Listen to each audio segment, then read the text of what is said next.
प्रिय विद्यार्थी मित्रांनो, मी दीपाली कुलकर्णी देशमुख माझ्या विंग्स ऑफ फिजिक्स या चॅनलमध्ये आपलं सगळ्यांचं मनपूर्वक स्वागत करते। आपण केमिस्ट्रीच्या पेपरच्या साठी क्विक रिव्हिजन सिरीज बघतो आहोत आणि आज आपण व्हेरी क्विक रिव्हिजन मध्ये चॅप्टर बघतो आहोत, chapter number 8 that is transition and inner transition element. आपण का घेतली क्विक रिव्हिजन आणि ती पण इनऑर्गॅनिक केमिस्ट्रीची का घेतली, तर तुम्हाला फिजिकल केमिस्ट्री करता येतं, ते फार काही अवघड नाहीये। त्याच्यानंतर अप्लाइड केमिस्ट्री करता येतं आणि जे ऑर्गॅनिक आहे ते रिस्की आहे। मी घेणार आहे ऑर्गॅनिकचं पण लेक्चर घेणार आहे, पण आधी आपण इनऑर्गॅनिक संपवलं म्हणजे ज्याला स्कोअर करायचं आहे तर हे 3 तुमचे सेक्शन मिळून तुमचं चांगलं कव्हर होणार आहे आणि मग आपण ऑर्गॅनिक कडे वळणार आहोत। याच्यानंतर कोऑर्डिनेशन कंपाऊंड जे आहे त्याची पण रिव्हिजन मी क्विक रिव्हिजन मी घेणार आहे आणि तुम्हाला आयएमपी प्रश्न सांगणार आहे की बाळांनो फिजिक्सचा पेपर थोडा अवघड गेल्यामुळे तुम्ही स्कोअर होईल म्हणजे आपण क्वालिफाय होऊ का नाही सीईटी नीटला या टेन्शन मध्ये असाल तर मी तुम्हाला सांगते, तुम्हाला तिन्ही विषयांची मिळून बेरीज ही 132 मार्काची लागते आणि तुम्ही राहिलेले अजून तुमच्या हातात खूप काही आहे, फक्त एक पेपर झालेला आहे आणि म्हणून तुम्ही जी तुमच्याकडे जी काही एनर्जी आहे ती पूर्ण एनर्जी त्या सगळ्या राहिलेल्या पेपरला वापरा आणि क्वालिफाय व्हा। त्या फिजिक्सच्या पेपरचं टेन्शन घेऊ नका। तर आता बघा, फार वेळ न घालवता आपण सुरुवात करूया।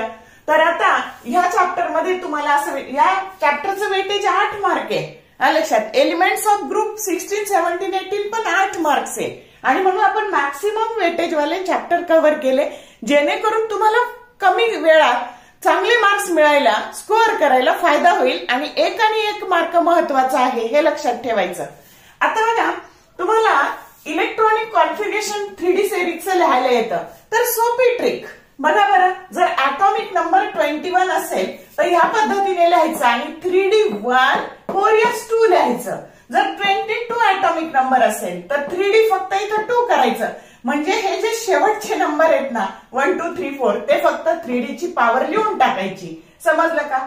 आता बघा 3D2 4s2, atomic number 23 3D3 4s2, atomic number 24 3d4 4s2, 25 3d5 4s2। एवढं सोपं आहे। आणि जर 30 आलं तर 3d10 4s2, समजतंय का? एवढं सोपं इलेक्ट्रॉनिक कॉन्फिगरेशन आपल्याला 3D सिरीजचं लिहायला येतं। आता हा चॅप्टर बघा, इलेक्ट्रॉनिक कॉन्फिगरेशन ऑफ 3D सिरीजचा तुमच्या पुस्तकातला हा चॅप्टर बघा, दिसतोय का?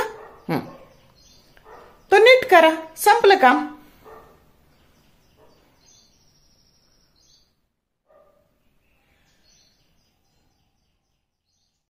आता पुढचा प्रश्न बघा, आयोनायझेशन एन्थॅल्पीचा ट्रेंड लिहायला येतो तर प्रश्न असा राहील, explain trend of ionisation enthalpy in 3D series. आता त्याच्यासाठी हा तुमच्या पुस्तकातला जो 170 नंबर पेज वरचा जो चार्ट आहे table 8.6 that gives you ionisation enthalpies of first transition series element, तो चांगला करा आणि प्रश्नाचं उत्तर लिहा, समजतंय? आता नेहमी येणारा प्रॉब्लेम काय, कॅल्क्युलेट दी मॅग्नेटिक मुवमेंट। मग त्याच्यासाठीचा फॉर्म्युला म्यू म्हणजे magnetic movement that is equal to √n into bracket n+2 आणि हे युनिट आहे, बोअर मॅग्नेटॉन हे युनिट आहे डायपोल मुवमेंटचं। मग आता n म्हणजे unpaired electron, number of unpaired electron. मग फॉर एक्झाम्पल की नंबर ऑफ अनपेअर्ड इलेक्ट्रॉन जर 5 असतील तर कसं सोडवायचं, mu that is equal to 5 into bracket 5+2 then 5 7 जा 35 आणि 35चं तुमचं स्क्वेअर रूट आलं बघा 5.95 बोअर मॅग्नेटॉन। म्हणजे नंबर ऑफ अनपेअर्ड इलेक्ट्रॉन आणि बोअर तुमची dipole movement he near about सारखीच येते, फक्त पुढे काहीतरी त्याच्या पॉइंट येतो। आता याच्यावरून तुम्हाला एमसीक्यू कसा विचारला जाऊ शकतो, तुमच्या पुस्तकातच दिलेला आहे बघा एमसीक्यू, इथे बॉक्स मध्ये दिलंय, what will be the magnetic movement of transition metal having 3 unpaired electrons. मग आता 3 अनपेअर्ड इलेक्ट्रॉन्स आहे म्हणजे 3 पॉइंट समथिंग ही त्याची डायपोल मुवमेंट येणार आहे। मग आता बघा ऑप्शन ए दिलाय equal to 1.73 Bohr magneton, B less than 1.73 Bohr magneton और ऑप्शन सी दिलाय मोर दॅन 1.73 बोअर मॅग्नेटॉन. आता 3 आहे म्हणजे 3 पॉइंट समथिंग येणार आहे. आलं का लक्षात? तर जर तुम्ही 3 टाकून कॅल्क्युलेट केलं, यांची व्हॅल्यू जर त्याच्यात 3 टाकली तर तुमचं उत्तर 3.87 येणार आहे. आणि म्हणून ते काय आहे तर मोर दॅन 1.73 बोअर मॅग्नेटॉन. तर या पद्धतीने सोडवायचं आहे. हे तुमच्या पुस्तकातलं मॅग्नेटिक मुवमेंटचं जे सॉल्व्ह न्यूमरिकल आहे ते पण चांगलं प्रिपेअर करून ठेवा. बघा काळजीपूर्वक ते कसं सोडवलंय ते.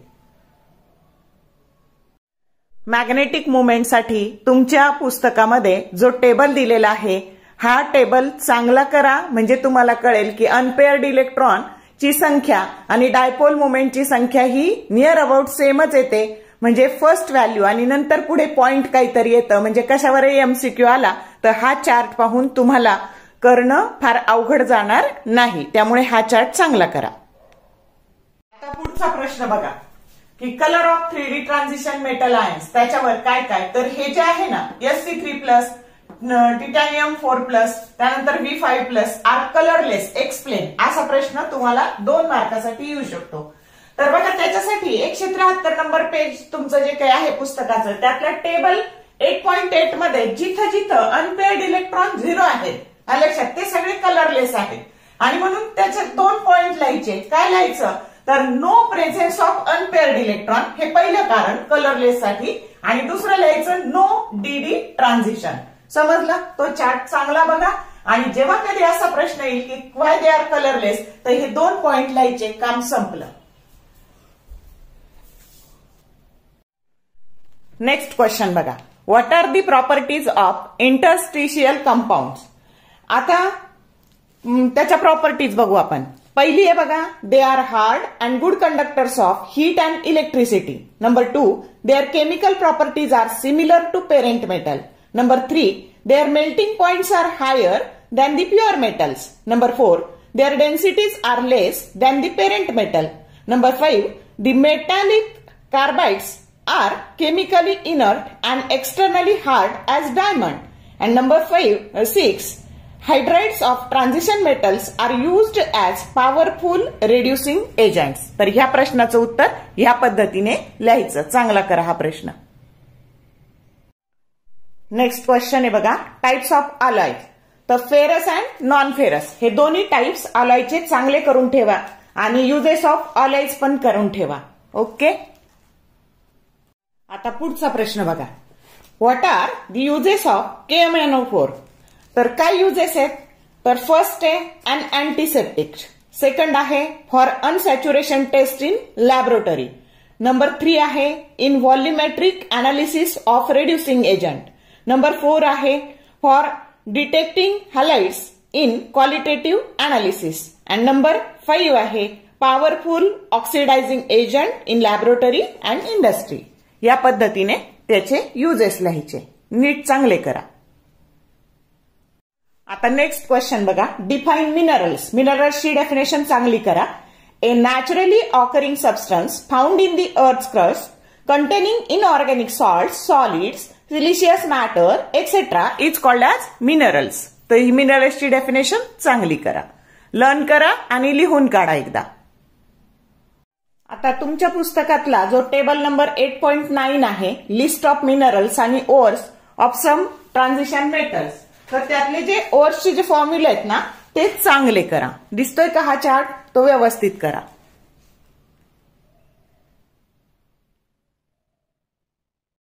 तर मेट्रोलॉजीचे जे टाइप्स आहेत ना की पायरोमेट्रोलॉजी, हायड्रोमेट्रोलॉजी, इलेक्ट्रोमेट्रोलॉजी, ते चांगले करा.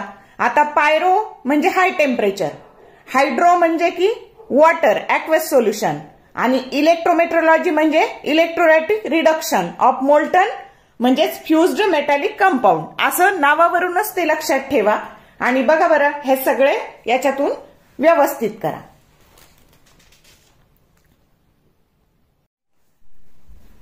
आता reactions in the blast furnace जे आहे ना, हे सगळ्या व्यवस्थित चांगल्या करा.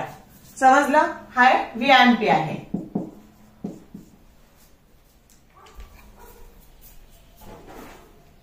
कमर्शियल फॉर्म्स ऑफ आयन्स जे आहे ना, cast iron, wrought iron, steel, याच्यामधला जो डिफरन्स आहे ना, तर हा जो टेबल आहे तुमच्या पुस्तकातला 181 पेजवरचा, तर हा डिफरन्स एकदम चांगला करा तिन्हींमधला. ओके, बघा तो चार्ट केअरफुली आणि चांगला करा डिफरन्स.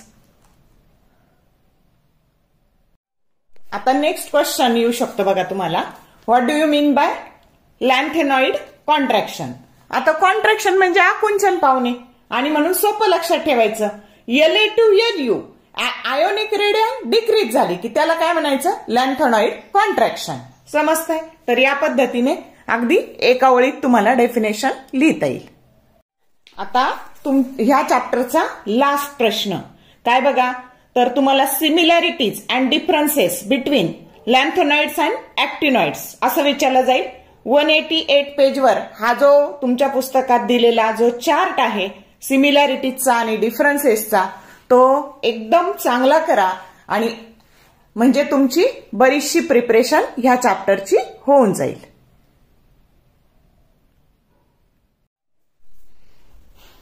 तर अशा पद्धतीने आपण व्हेरी क्विक रिव्हिजन घेतलेली आहे chapter number 8 transition and inner transition एलिमेंट्सची. तर आता तुम्ही काय करा, वही पुस्तक घेऊन बसा आणि मी जे सांगितलेले पॉइंट्स आहे ना त्याचा चांगला अभ्यास करा. फार तर 1 ते 1.5 तासात तुमचा चॅप्टर प्रिपेअर होऊन जाईल आणि तुम्हाला किती मार्क्स मिळतील? 8 मार्क्स मिळतील. IMP सगळं तुम्हाला सांगितलेलं आहे. तर हा व्हिडिओ बनवण्याकरता आमच्या कॉलेजची जी पूर्ण केमिस्ट्रीची जी टीम आहे ह्या सगळ्यांनी मला खूप मदत केली, त्याबद्दल मी त्यांचे मनपूर्वक आभार मानते. आणि जर तुम्हाला व्हिडिओ आवडला लाईक करा, त्याला कंजूशी करू नका, त्यानंतर कमेंट टाका. आणि आता पुढचा जो चॅप्टर आहे इनऑर्गॅनिकचा त्याची पण मी आता धावती रिव्हिजन घेणार आहे. तर शांत डोक्याने अभ्यास करा, बी कूल अँड काम. तर त्याच्या तुम्हाला all the best for your study and exam, and thank you for watching this whole video.